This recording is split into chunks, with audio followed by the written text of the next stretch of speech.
고대 이집트 문명은 세계사에서 가장 흥미롭고 매력적인 주제 중 하나로 그 중에서도 신왕국은 그 정점에 해당합니다. 기원전 16세기부터 11세기까지 약 500년 동안 지속된 이 시기는 이집트가 군사적, 정치적, 문화적으로 최고조에 달했던 시기입니다. 파라오의 시대, 건축의 황금기, 그리고 예술과 신앙의 혁명으로 불리는 이 시기는 이집트를 고대 세계의 중심으로 만들었고 오늘날까지도 많은 사람들에게 깊은 인상을 남기고 있습니다. 역사를 빛낸 영웅들. 아흐모세 1세. 신왕국의 창시자. 신왕국 시대는 아흐모세 1세의 활약으로 시작되었습니다. 그는 제2중간기 동안 이집트를 지배하던 힉소스 세력을 델타 지역에서 몰아내고 이집트를 재통일하여 테베를 중심으로 강력한 국가를 재건했습니다. 누비아를 정복하며 남쪽 국경을 확장하고 경제적 안정을 이루는 데 성공했으며 새로운 왕조인 제18왕조를 창시하며 신왕국 시대의 기틀을 마련했습니다. 그는 강력한 군사 지도자로 혼란스러운 이집트를 통합하고 번영의 시대를 여는데 결정적인 역할을 했습니다. 하트셉수트. 최초의 위대한 여왕. 하트셉수트는 이집트 역사상 가장 독특하고 중요한 파라오 중 한 명으로 여성으로서 파라오의 자리에 올라 약 20년간 통치하며 이집트의 경제와 문화적 번영을 이끌었습니다. 푼트 원정을 통해 국제 무역을 활성화하고 막대한 부를 확보했으며 장엄한 데이르 엘 바알이 신전을 건설하여 고대 건축의 걸작으로 꼽히게 했습니다. 군사 정복 대신 평화와 경제적 안정에 중점을 둔 그녀는 남성 파라오처럼 턱수염을 착용하고 자신을 남성으로 묘사한 조각상을 제작하며 정통성을 강화했습니다. 그녀의 통치는 정치적 안정과 경제적 번영을 상징하는 시기로 기억됩니다. 투트모세 3세. 정복의 왕. 하트셉수트의 계승자인 투트모세 3세는 군사적 업적으로 고대의 나폴레옹이라 불립니다. 그는 이집트 역사상 가장 많은 군사 원정을 수행하며 시리아와 팔레스타인 지역을 포함한 광대한 영토를 정복했습니다. 메기도 전투에서 결정적인 승리를 거두며 전략적 요충지를 장악했고 정복지에서 공물을 받아 이집트 경제를 강화했습니다. 단순한 군사 정복자가 아닌 그는 피정복 지역에 행정 시스템을 도입하고 이집트 문화를 전파하며 제국의 기틀을 다졌습니다. 아멘호테프 4세. 종교개혁의 주역. 아멘호테프 4세는 이집트 역사상 가장 논란이 많은 파라오로 종교적 개혁을 통해 사회에 큰 변화를 일으켰습니다. 그는 태양신 아텐을 유일신으로 숭배하며 기존의 다신교 체제를 폐지하려 했습니다. 자신의 이름을 아크나톤으로 바꾸고 태양신 아텐 숭배를 국가 종교로 선포했으며 수도를 테베에서 아케타텐으로 옮겼습니다. 또한 아마르나 예술로 불리는 독창적인 예술 스타일을 도입해 인간적이고 자연스러운 표현을 강조했습니다. 그러나 그의 급진적인 개혁은 사후 철저히 부정되었고 후계자 투탕카멘에 의해 전통적인 다신교 체제가 복원되었습니다. 투탕카멘. 신왕국의 젊은 왕. 투탕카멘은 고대 이집트에서 가장 유명한 파라오로 짧은 통치에도 불구하고 그의 무덤이 현대에 발견되며 전 세계적으로 알려지게 되었습니다. 그는 아크나톤의 종교개혁을 철회하고 전통적인 신앙체제를 복원했으며 테베를 다시 종교적 중심지로 재건했습니다. 1922년 하워드 카터가 그의 무덤을 발견하며 황금 마스크와 수많은 보물이 공개되었습니다. 그의 무덤은 도굴되지 않은 상태로 발견되어 고대 이집트 장례 문화를 연구하는 데 중요한 자료가 되었습니다. 람세스 2세. 람세스 대제. 람세스 2세는 신왕국의 전성기를 대표하는 파라오로 약 67년 동안 통치하며 이집트를 정치적, 군사적, 문화적 정점으로 이끌었습니다. 히타이트와의 카데시 전투에서 승리하며 고대 세계 최초의 평화 조약을 체결했고 아부신벨 신전을 포함한 대규모 건축 프로젝트를 추진했습니다.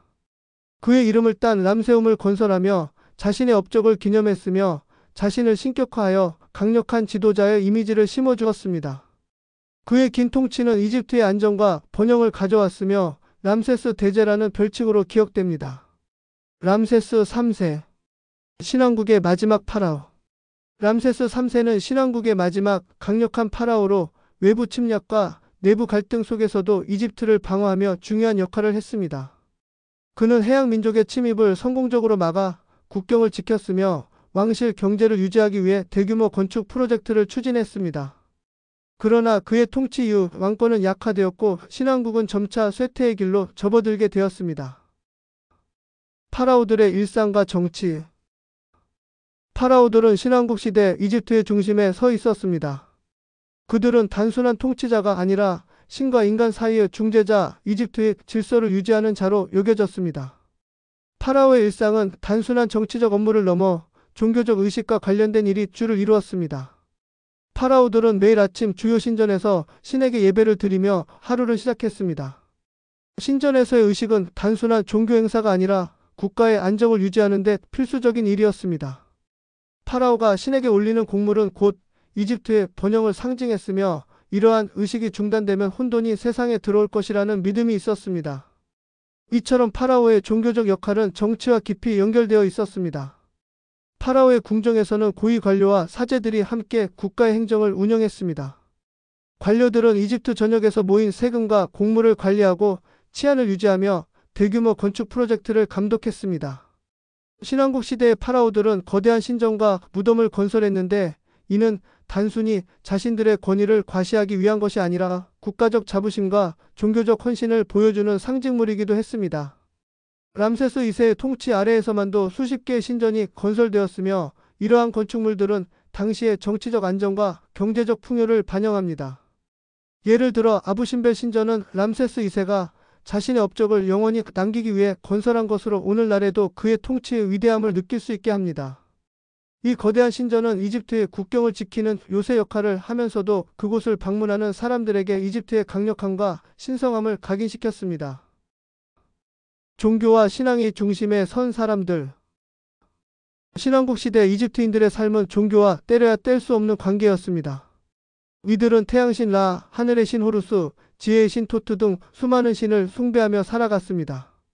그 중에서도 아문라 신은 신왕국 시대의 국가신으로 자리 잡으며 특별한 위치를 차지했습니다. 카르나크 신전은 아문라 신에게 헌정된 신전으로 이집트 전역에서 온 곡물과 헌납물이 집중되는 곳이었습니다. 사제들은 종교적 의식뿐만 아니라 이집트 사회의 실질적인 운영에도 중요한 역할을 했습니다. 그들은 천문학과 의학, 수학을 연구하며 신전의 불을 관리했고 이러한 지식을 바탕으로 농업과 건축 등 여러 분야에 영향을 미쳤습니다. 특히 나일강의 범람 시기를 예측하는 천문학적 계산은 농업 중심의 이집트 경제를 유지하는 데 필수적이었습니다. 아크나톤의 종교개혁은 이집트인들의 신앙에 큰 변화를 가져왔습니다.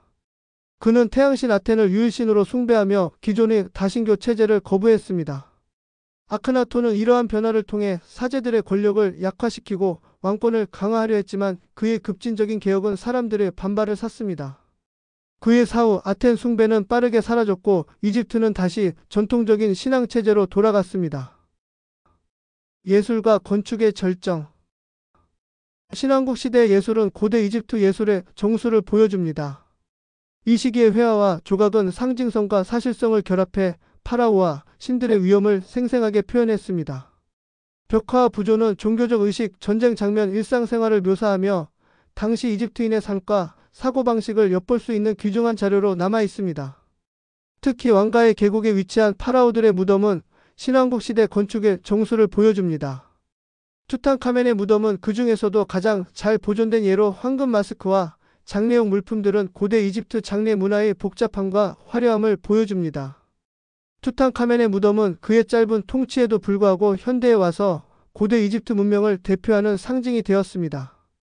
또한 카르나크와 루크소르 신전은 신왕국 시대 건축의 웅장함을 보여주는 대표적인 유적입니다. 카르나크 신전의 대열주실은 134개의 거대한 기둥으로 이루어져 있으며 그 크기와 정교함은 오늘날까지도 방문객들에게 깊은 감동을 줍니다. 이 신전은 단순한 종교적 건축물이 아니라 신과 인간 그리고 파라오의 관계를 시각적으로 표현한 상징적 공간이었습니다. 외교와 정복 그리고 전쟁. 신왕국 시대는 단순히 이집트 내부의 번영에 그치지 않고 고대 근동의 국제 정세에도 깊이 관여한 시기였습니다. 이집트는 히타이트, 바빌로니아, 미탄니와 같은 강대국들과 동맹을 맺거나 전쟁을 벌이며 세계 무대에서 영향력을 확장했습니다. 카데시 전투는 이러한 국제관계를 보여주는 대표적인 사건으로 람세스 2세와 히타이트 왕국 간의 충돌로 유명합니다. 이 전투는 이집트와 히타이트가 처음으로 평화조약을 체결하게 되는 계기가 되었으며 이는 고대 세계에서 최초로 기록된 평화조약으로 역사적 중요성을 가집니다. 이 조약은 단순히 전쟁을 끝낸 것이 아니라 양국 간의 외교적 관계를 확립하고 상호 존중의 기반을 마련했습니다. 신왕국의 몰락과 그 이후. 신왕국의 마지막은 외부 침략과 내부 혼란으로 점철되었습니다. 해양 민족의 침입은 이집트의 군사력을 약화시켰으며 이로 인해 국경 방어가 어려워졌습니다. 동시에 귀족들 간의 권력 다툼과 파라오의 권위 약화는 이집트의 중앙 집권 체제를 무너뜨렸습니다. 람세스 11세의 통치를 끝으로 신왕국은 역사 속으로 사라졌고 이집트는 제3중간기로 접어들게 됩니다. 그러나 신왕국이 남긴 유산은 여전히 강렬합니다. 이 시기의 건축물과 예술 작품은 고대 이집트 문명의 정수를 보여주며 현대 고고학의 중요한 연구 대상이 되고 있습니다. 또한 신왕국 시대의 이야기는 단순히 과거의 기록이 아니라 인간의 창조성과 문화적 유산이 어떻게 후대에 영향을 미칠 수 있는지를 보여주는 생생한 증거로 남아 있습니다. 오늘날 우리는 신왕국 시대의 유적을 통해 이집트 문명의 찬란함을 느낄 수 있습니다. 이 유적들은 단순한 과거의 흔적이 아니라 고대 사람들이 세상과 신을 이해하고 표현한 방식의 정수를 보여줍니다.